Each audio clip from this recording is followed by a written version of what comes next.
felice di invitarvi a partecipare alla 7ª edizione del Premio Internazionale Trinachia. Trinachia è un premio di scrittura autobiografiche, biografiche e poetiche dedicate alla Sicilia. Io sono Orazio Maria Valastro, ideatore e presidente del premio Trinachia.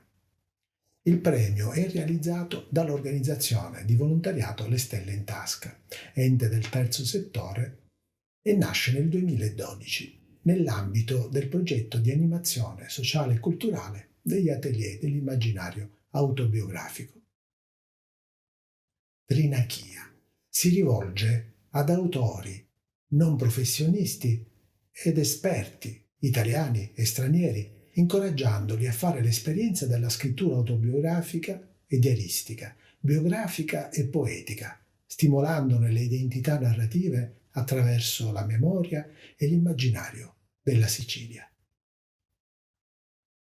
Trinachia era uno dei molteplici approdi degli eroi epici dell'antica Grecia, isola mitica del sole che non era situata né a est né a ovest. Trinachia.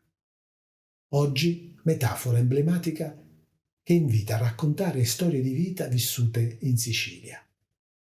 Trinachia è un microcosmo di scritture autobiografiche, custodite nel nostro archivio della memoria e dell'immaginario siciliano, delle scritture che trasfigurano le esperienze umane in un'immagine poetica del mondo.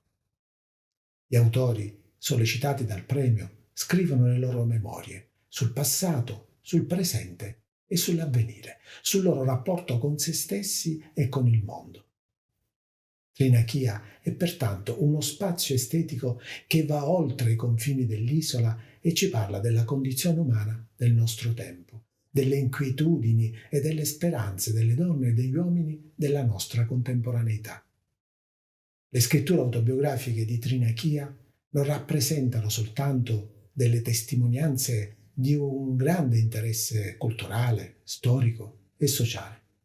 Esprimono un'energia creatrice, una portata generativa di senso che sollecita un ascolto sensibile di sé e dell'altro.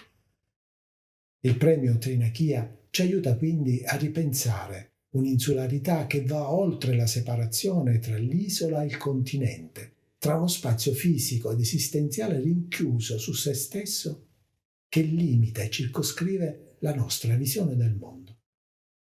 Ecco perché Trinachia ci invita oggi ad attraversare l'oceano della vita, incamminandoci verso destini possibili della nostra umanità, riconoscendo e custodendo quei valori che sono benefici per la relazione con noi stessi e con il mondo.